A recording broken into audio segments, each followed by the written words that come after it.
You know, when he did win games, oftentimes he would go for like, you know, the 9-pool shenanigans, you know, big speeding run bys and stuff. But yeah, he's in the finals. Now, ladies and gentlemen, I actually have some excellent news right now.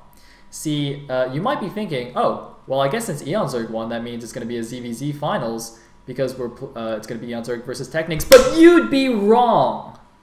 You would be wrong. Because TechnicS, the baller that he is going to play Protoss. No. He's just like, you know what? Fuck ZVZ. I'm going to play Protoss. So it's going to be a PVZ finals. My favorite kind. My favorite kind. I'm so happy right now. This just went from better to better. This couldn't get any more awesome. So we're going to see how TechnicS Protoss fares against an on-form eOnzErG right here. I'm a little bit scared for TechnicS. I'm going to be honest. I'm feeling that kind of twinge of trepidation. But you know, you've got to have faith in him. He must judge his skills to be ready. See, the funny thing is that I think I heard somewhere that his Protoss is actually quite good.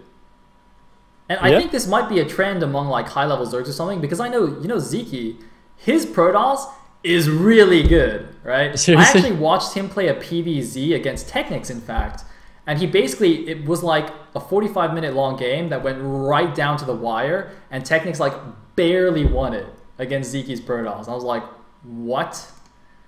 So if TechnicS is anywhere near that level, this is going to be pretty sick. Yep. This is going to be so good.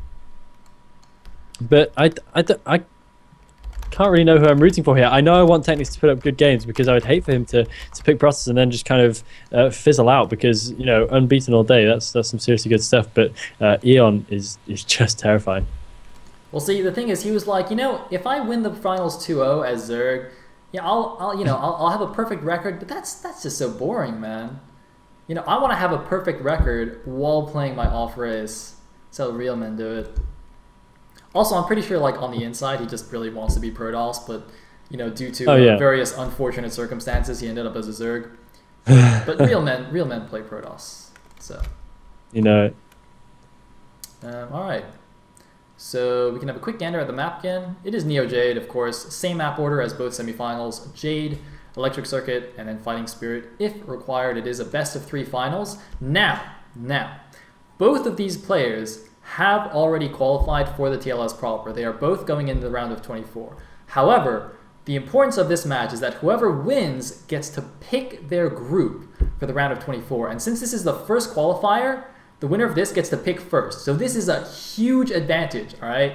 The round of 24 is going to be 6 groups of 4 players in each group. It's going to be MST style.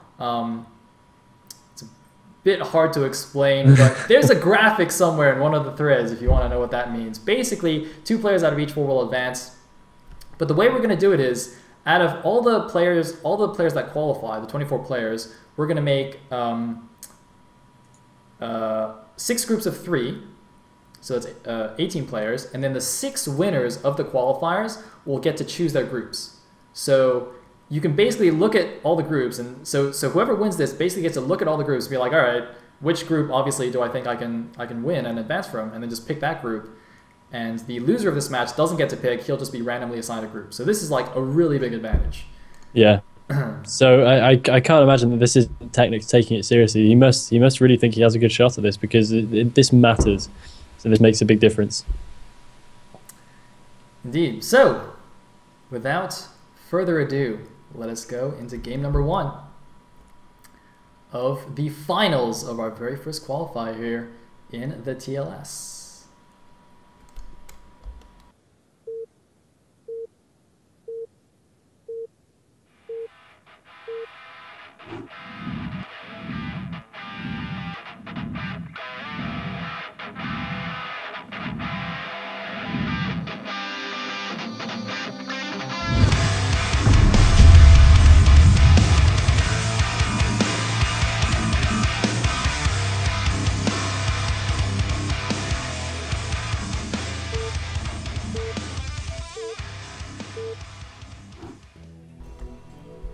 All right, here we go. Game number 1 of the finals, ladies and gentlemen. At the top right is the white Zerg. We do have iFU.eOnzErG.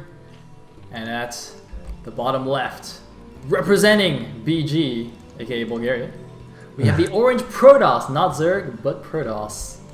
It's going to be a PvZ on Jade. Elegant, I am so pumped for this. Oh yes, TechnicS, you crazy, crazy man. What have you got prepared for us? Even the countdown was enough to get me incredibly excited for this game right now. I know something epic's going to happen. I don't know what it is, but I know it's got to be good. And I want TechnicS to play to his fullest ability right here.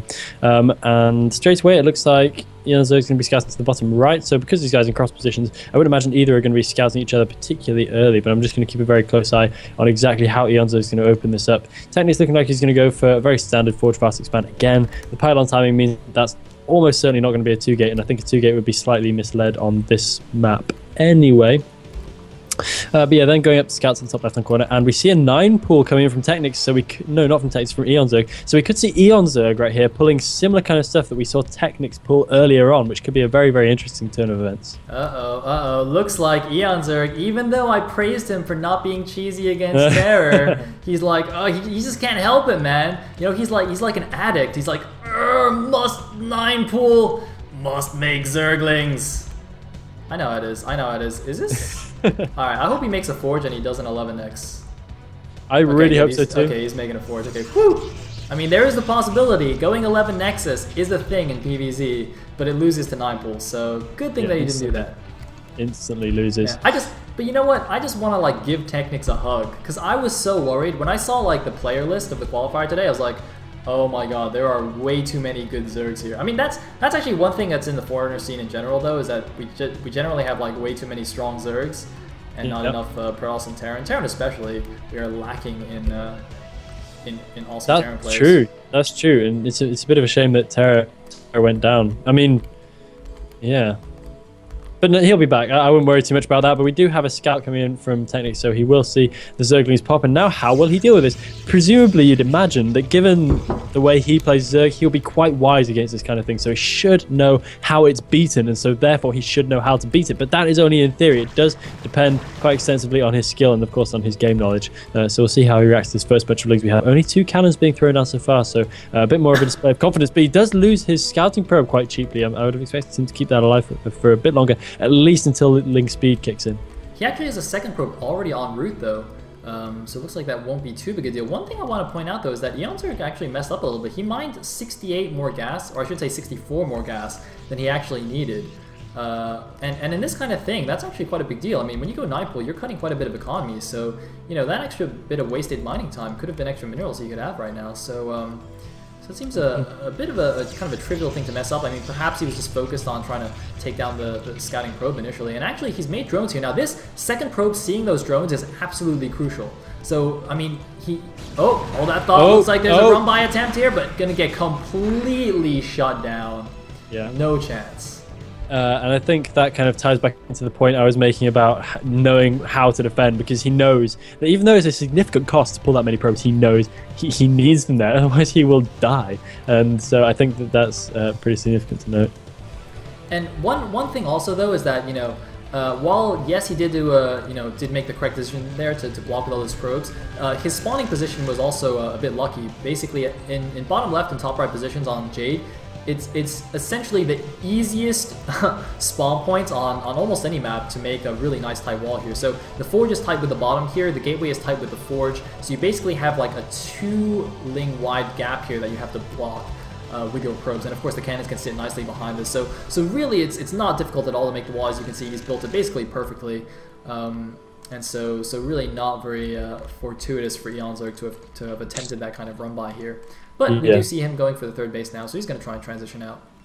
He should be alright. I mean, it's quite a significant early expenditure, and having said that, TechnicS hasn't spent too much on over-defending this, but it shouldn't be too bad for eOnzErG. Interestingly, that second scouting probe really lasting a lot longer than the first, and is still running, or is that the third now? I'm not quite sure, but TechnicS just keeps scouting very, very, very diligently because he knows that he needs to know what eOnzErG is up to at all times. Otherwise, he'll over-defend, he'll under-defend, and he'll make some kind of slip-up unless he gets very, very lucky. So sensible play from him there, making sure to keep the scouts going. And he's making a couple of zealots as well. So this makes me question either whether he's going to go for some kind of fairly early timing of speed zealot attack, or whether he's going to go for kind of a little bit of pressure, or maybe just to hold his natural.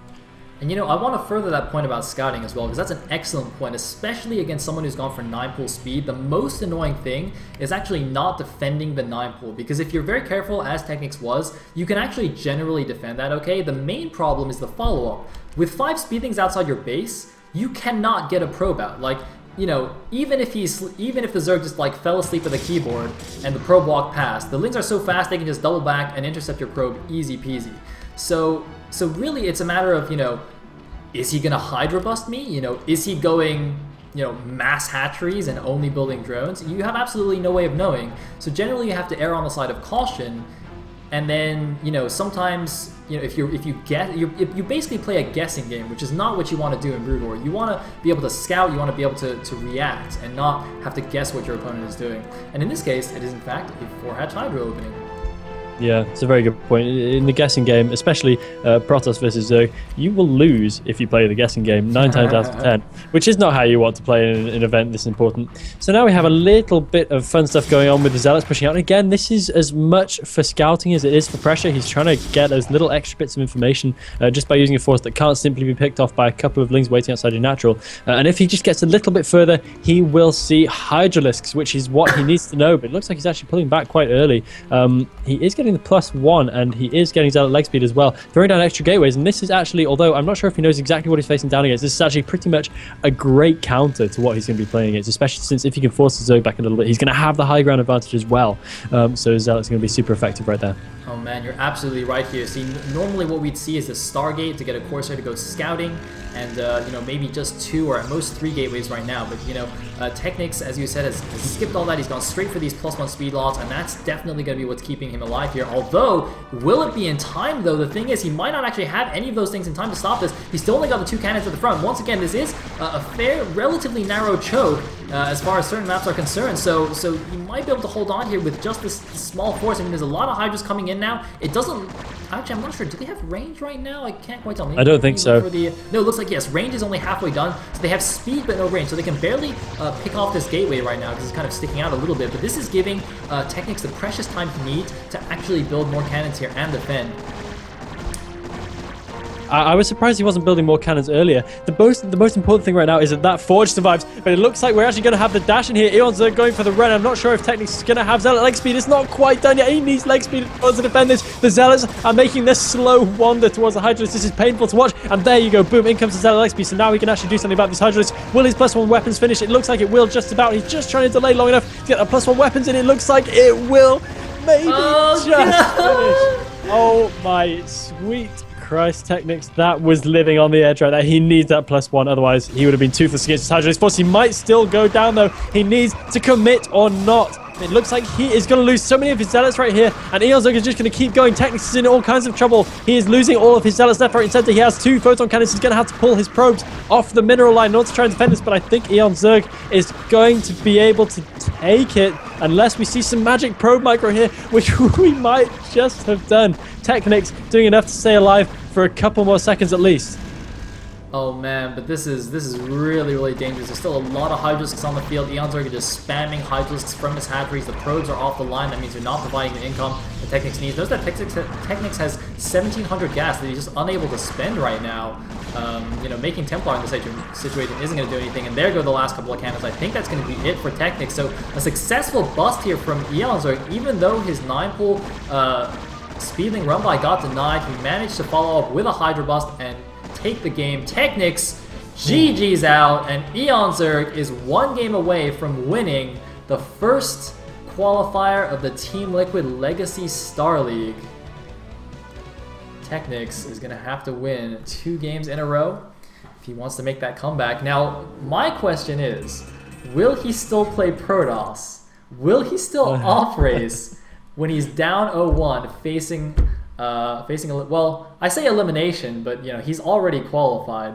But still, it is elimination. It's all about a positioning game. I I'm gonna go with staying on Protoss. I may be wrong, but I think that's what's gonna happen. I'm just See, kind of calling it arbitrarily here, but I really hope he does. I think that would be completely baller. yep. But on the other hand, I'm not actually sure how good EONzErG ZVZ is nowadays. Maybe TechnicS just doesn't want to play a ZVZ, because actually ZVZ can sometimes be a little bit luck based. I mean, every mirror matchup inevitably is going to have some luck factor in it, right? Yeah. But ZVZ in particular, just because things stay so low economy, you know, such low unit counts, those small build differences in the early game have a much bigger impact on the game than, you know, a PvP or a TBT, where even if you get slightly behind in the beginning, you can generally pull it back in the mid or late game. But ZVZ, Yep. you know, mid and late game is like 10 drones. That's your late game. You got 10 drones, whole game, you know, figure out what you're going to do. So in that kind of situation, it's much, much harder to come back. Yeah, way harder. I'm kind of praying that that TechnicS just has the guts to stick with Protoss here, because I want to see how this happens. And I think, like you say, it might actually be the better choice for him. So we'll see what happens. And I reckon we're probably ready to go into